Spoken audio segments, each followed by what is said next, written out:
So this, of course, is the Sony FX6, and I've been shooting with this camera now for some months. Love it, love it. It is a great camera, extremely streamable, and this is probably a minimum type shooting configuration. And that is to say, I have on here a Sigma 24 to 70 lens, f2.8. This is a great lens. It's got a bit of weight to it, but to me it helps really to balance out the camera and stabilize some of the micro jitters you would otherwise get. Of course, this camera, being a cinema camera, does not have in-body image stabilization, but it does have gyro stabilization, but that's going to crop in a bit as you're shooting your footage. It's a wonderful camera. The battery life is quite good on it. You're getting approximately a little under 3 hours with this battery here. I'd say this is one of the best general purpose cinema cameras that money can buy. It is excellent, excellent, excellent.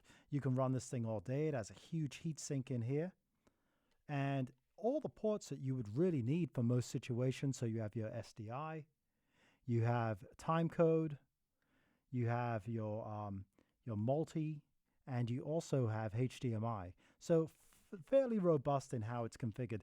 Now, this is not how I would generally shoot with this camera because obviously there's no way to monitor. Strangely though, this is not the camera I want to speak about today. Instead,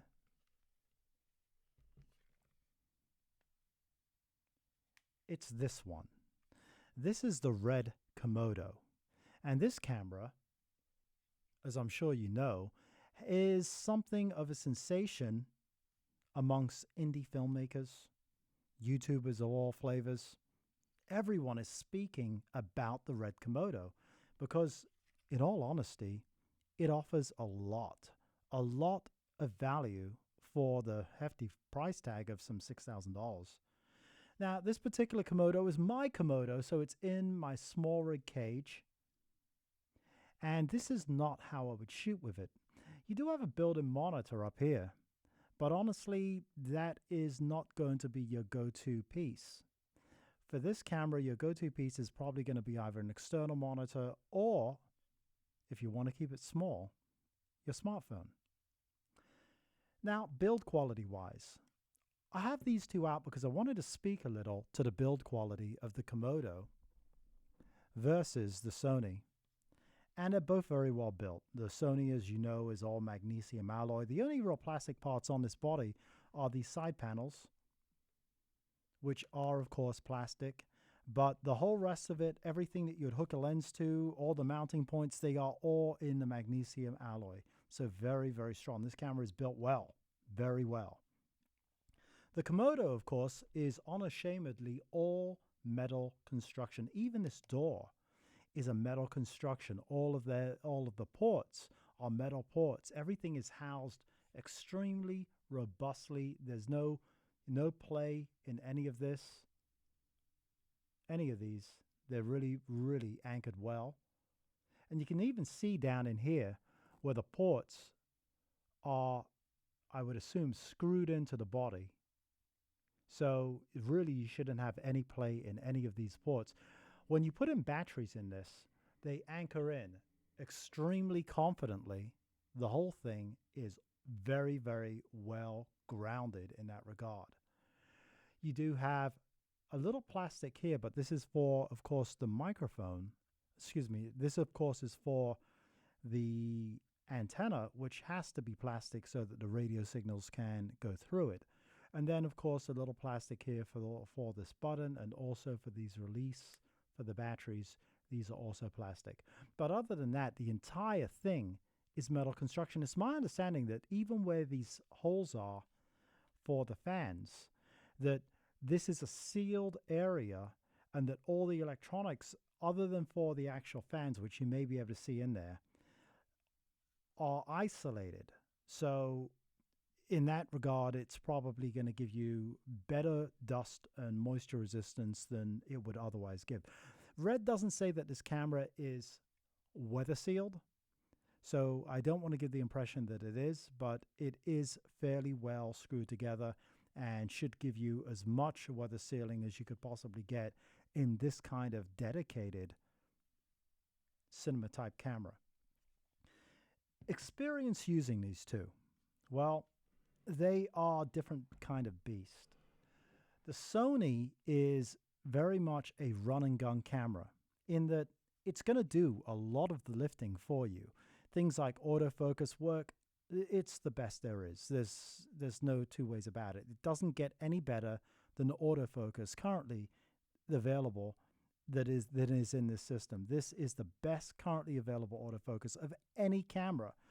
The Red does have autofocus, but I'd be lying to you if I said it was of the same caliber as what the Sony is going to offer. So if you're looking for Sony levels of autofocus, even Canon quality levels of autofocus, and when I say that, I'm on about the C70, which isn't quite up to scratch as far as when compared to the R5. But if you're looking for that quality of autofocus, you're not going to find it here. But you will find actually somewhat usable autofocus in this. I'm not saying it's a go-to piece. You might be better off in many cases just having the focus fixed. But that said, it is usable under certain circumstances. This top panel is quite readable, quite easy to get along with. The menu layout makes more sense, frankly, than the menu layout on the Sony. It's a better menu here than here. Speed is an issue, though. Speed is a big issue.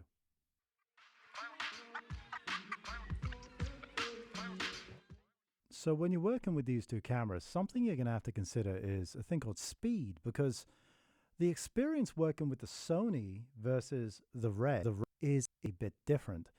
That is to say, the Sony is a very immediate camera. So if I can demonstrate.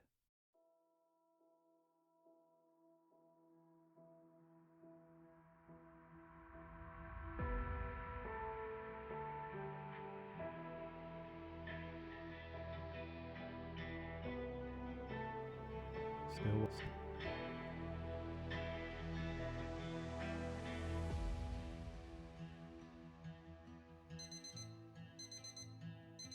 And we had the first warning. And we get a battery. And the thing to note is it may not be red, not be used. If you see this, you see E, and it's anything other than green and green. It means that you're probably going to have to black shade the camera, or ideally wait for the camera to come up to temperature and then black shade. And black shade simply does a readout of all the pixels on the sensor, and it will find out if there's any bad pixels and account for that internal to the camera. Now, this is probably the minimal shooting setup that you could use with either of these cameras. Given that you're here and you're watching this video, you no doubt know that there's a heck of a long waiting list on this camera. And I believe even as the shooting of this video, you cannot even order these cameras on Red's website. So there is a long delay. Long waited about 5 months for this particular camera, and I ordered all of these parts prior to taking delivery of the camera. So I actually had it so they were shipped out all at once because I didn't see the point in having a cage that only fit a camera I didn't own, or having batteries and things that were really for this camera and just having them lay around. So I ordered it all only to be shipped out once the body was in stock. And I think if you're planning on getting one, you should do that, because you may find that there are things that you ordered that you do not necessarily like in the real world usage. And for that reason, you may want to change up your configuration at some point. So I'm going to give you a tip. This battery configuration, as you can see, it's long. It's every bit as long as that Sony FX6. But we bought this camera because it's small, right? So here's a handy tip. Instead of using this, you might want to order these. And the reason I say that is because it cuts down, if you can see that, it cuts down on the size of the whole package considerably. And even though it doesn't seem like that much looking at it here on this video, I can assure you it's going to be the difference between night and day in real usage. So let me do the reconfig and I'll show you what it looks like. So here we are, and again for reference, I have it next to the FX6 so you can get an idea. If I line up the lenses, you can see where we're actually shaving quite a bit of size off of this package. And given that we're losing the height from the FX6, it actually makes the whole package a bit more manageable, I would say. Now, ideally, if you're going to roll like this, you're probably going to want to have some sort of straps. So I had ordered these. These are the Condor blue ones. And I was actually quite disappointed in these because if you can see right there, I'm not sure how well that's focusing, but they're actually cracked. The metal in here is cracked, which doesn't inspire much confidence. I mean, I'm sure that this would probably easily hold the weight of the Komodo, but that doesn't inspire confidence to me. That's not what you expect. So not very, very happy with that. And both of them that I ordered seem to have some sort of, you can see here again, there's a small crack. So that doesn't inspire any confidence in those. But nonetheless, you would probably want something like this on the sides so that you could easily attach straps and carry this with you. But it's a pretty small package like this. Now, weight-wise, as you might guess, it's not particularly light for its size. It's pretty dense. So even though as I hold this here, I feel that FX6 feels heavier, it's still not exactly, you're not going to pick it up and say, oh, this thing's a feather, because it definitely has some weight to it. To me, getting the larger batteries, and keep in mind, I think this is maybe the smallest V-mount that you can buy right now. This is the FX Lion Nano 2, and this is the 98 watt-hour battery. It lasts a long time, and it's a great battery. The problem I have with it is that it is bulky. It adds a lot of bulk because ultimately you're having to add something like this to the back of your camera, and all of this just makes the whole arrangement very long, and now it's to the point where it's nowhere near as portable as what you might have initially had hoped. So this is a more minimal shooting package. Granted, you could use a smaller lens. This is the Canon R24-70, and I put this on here not because this is my go-to lens with Komodo, but rather because on the Sony, I also have a 24-70. So I wanted to give you some sort of equivalent view of what it would look like Sony 24-70 cinema package versus Red 24-70 cinema package. Keep in mind there is also the option to have the EF glass, and I do have an EF 24-70 around here somewhere, but that also requires the adapter. So this is a smaller package than if you were to go with the EF equivalent. The benefit to going with the EF equivalent is they do make, and I do have somewhere around here, the variable ND, which is part of that EF mount. So that is nice in that you don't have to carry any variable NDs with you. But to me, this shooting package, as is with the RF glass, which is to me is one of the big selling points to getting a Komodo, is you get to use the excellent Canon RF glass. I don't want to give up my RF glass, so I would sooner use an ND filter on the front than go with the built-in ND that's inside the adapter and then have to use the EF glass as opposed to RF. But that said, this is probably the absolute minimal shooting package with the Red Komodo. Now I'm going to show you some other options.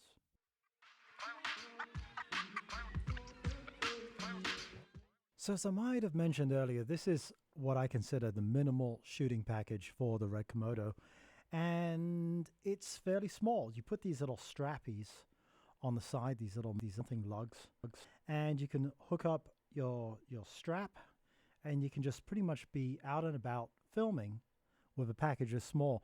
This screen isn't perfect. It's not perfect because it's small. Other than that, it's fine. It's just too small. You can actually frame up your shots. You can gain focus, pull focus somewhat effectively with it. But ideally, to really get a idea of what it is you're filming, you might want a little bigger screen.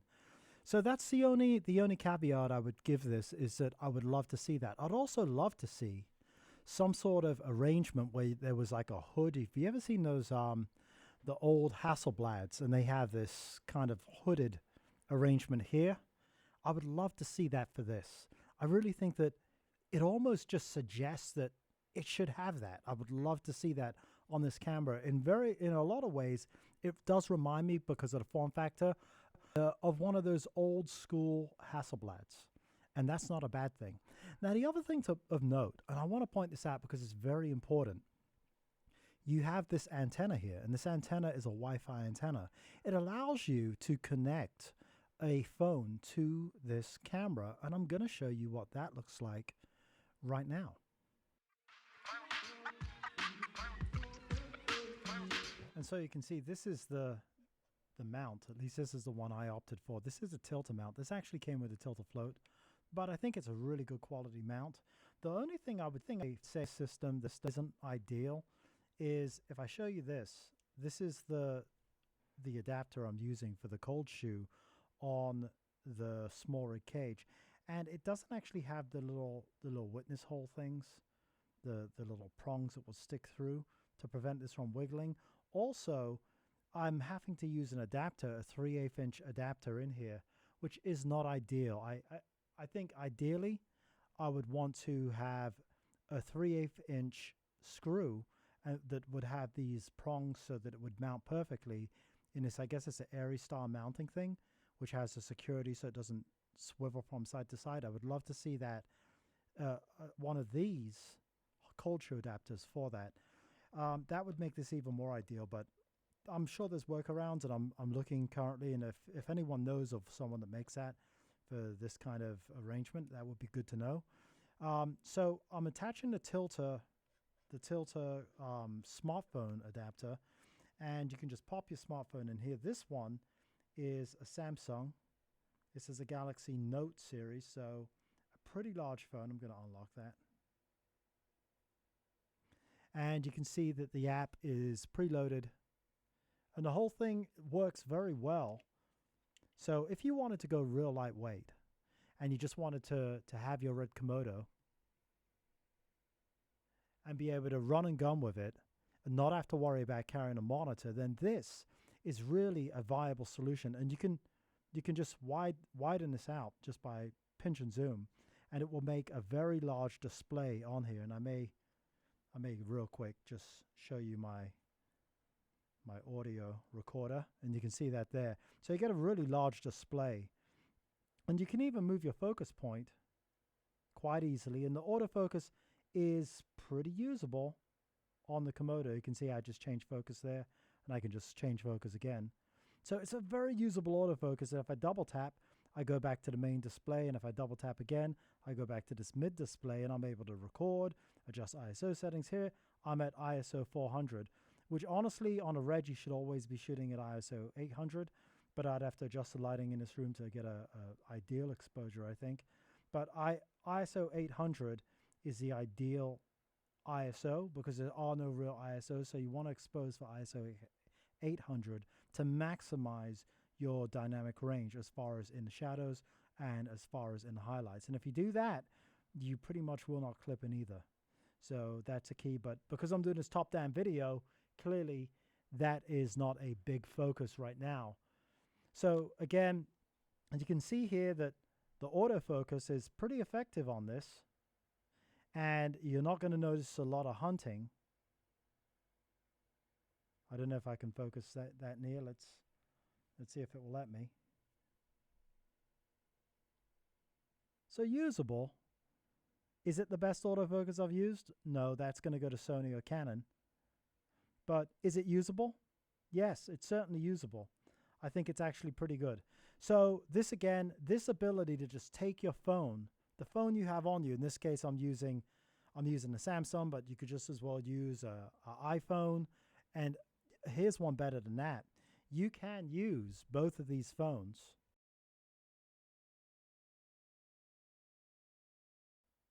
to the same camera.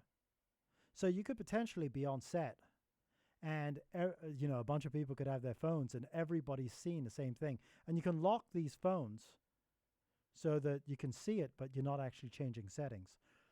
So is this handy? Yes.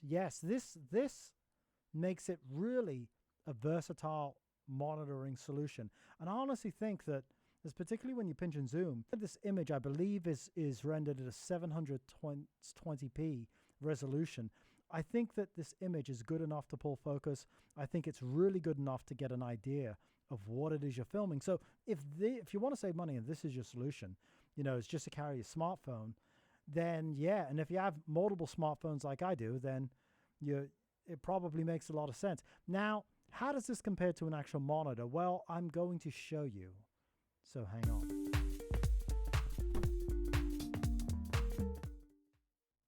If it's within your budget, you would be well advised to go out and get one of these. This is the Small HD Focus Pro OLED display. This display features a 1080p front panel. It's a touchscreen panel. And I've been told, or rumor has it, that these may be discontinued, and that the idea of being able to buy a fairly affordable OLED display might be something that is of the past, because most of these displays now are only available in LCD. And it seems that even this one may well be discontinued in favor of LCD models. So snap them up while you can. That said, this one does also include the 5-pin LEMO cable, and more importantly than that, that control cable comes with a license key that looks like this. And this license key will enable you to control your Komodo quite completely from the touchscreen panel. And I believe the only thing it really can't do is tap to focus, and that may be added at a later date. So still keeping things small, here we have the Komodo 6K with the Small HD. This again is the Focus Pro OLED. And this makes for a reasonably compact package for a cinema camera. Keep in mind this is a cinema camera, and it's not overly heavy. You could probably take this with you. I'm not sure how low key you could be. Maybe with a smaller lens, you could get away with being a little more low key. But overall, I like this setup. I like it a lot. I do wish, and I may seek out if there's a better solution for this cabling. Maybe smaller cables, maybe right angle cables might be better. Ideally, this monitor would be fed by, if you can see, if you know, underneath here there is a port, and ideally this monitor would be able to receive signal from that port, maybe even power from that port, and that would resolve a lot of these issues. Talking about power, I got some small batteries. I have a lot of these batteries in all different sizes, but I really like these small ones because they seem to work for a decent amount of time on this monitor. It seems fairly power efficient, and they're not too heavy, so they're not really weighing down the rig. But then for a complete package, let me just get this plugged in, and that snaps right in like that. And then this end would be a complete shooting package for a Komodo. And again, you can still see I have my little straps, so you could attach this to your camera strap and walk around reasonably discreetly with this Komodo, ready to shoot. Or if you wanted to go on location and you wanted something really small, a really small setup, this might well be the answer. I'm going to fire this up. Now, you're going to hear online talk about this SDI cable. And this SDI cable has been known to fry cameras if you fire it up and it's plugged in. But here's the caveat there. If the OLED monitor, if the monitor is being powered by the same power supply as the camera, you can get a ground loop, and that will short out your SDI connector. Given that this is using a separate power source, being the battery, the ground loop issue should be avoided. So I just hit the power on. It's right about this time that I'd realized that I'd inadvertently left on the monitor and the battery was now dead. I'm going to bend this up so you can get a better look at that. So there's the screen, and if I tap on it, you can see that I have full control over the camera. I can start recording. I can stop recording. I can adjust any of my settings on camera or from within the monitor. And from what I can see now, I know that there were some niggles early on, but from what I can see now at this point in the game, this monitor works seamlessly with the Red Komodo. It is a true pleasure to work with. This is the ideal setup, I think, for the Red. If you're looking, if you can afford the monitor, because it does add a substantial amount to the cost. It is over out the door. You're going to be looking at about $1,000 for this monitor. In addition to the price of the camera, the price of the batteries are going to run you about $120 each, and these are some of the more affordable Red approved batteries. So keep that in mind. But once you're rigged out, you'll find that this monitor is really a pleasure to work with. One of the nicest viewing experiences I've had with any camera, honestly. This is a very lovely setup to shoot with. So that said and done, that is I would say my minimal kit. My minimal premium kit for the Red Komodo, I think, is this. So you have the premium monitor, you have a very small rig, and you have the smaller batteries. The larger batteries, honestly, I'm going to let this kind of do that because it's not so balanced with this big lens. This tilter attachment, in my opinion, it ruins the shooting experience with the Komodo if you're trying to go small, because it just makes the thing a bit too unwieldy to want to actually carry anywhere.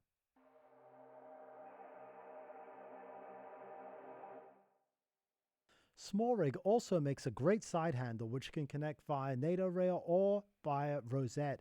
It also affords room for the camera lug mounting points where you can attach a strap. It's very, very handy. Having that extra point of contact really does help you get a good purchase on the camera and stabilize your image that much better even when working handheld. Depending on what you're shooting, you might also find it handy to have a top handle, and this one by Small Rig is really quite good.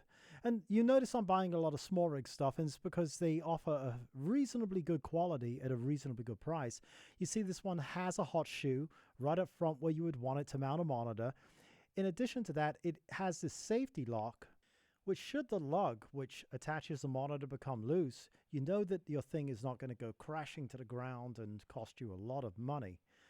Another nice feature is you can add 15mm rails to this handle because they've included a hole for it, and there are several mounting points all over the handle so that you can configure this thing in a multitude of ways. So this concludes my look at the Red Komodo 6K. I do plan on doing a more detailed review of this camera versus the Sony FX6 in the near future. If there's anything in particular you are interested in seeing, be sure to comment below.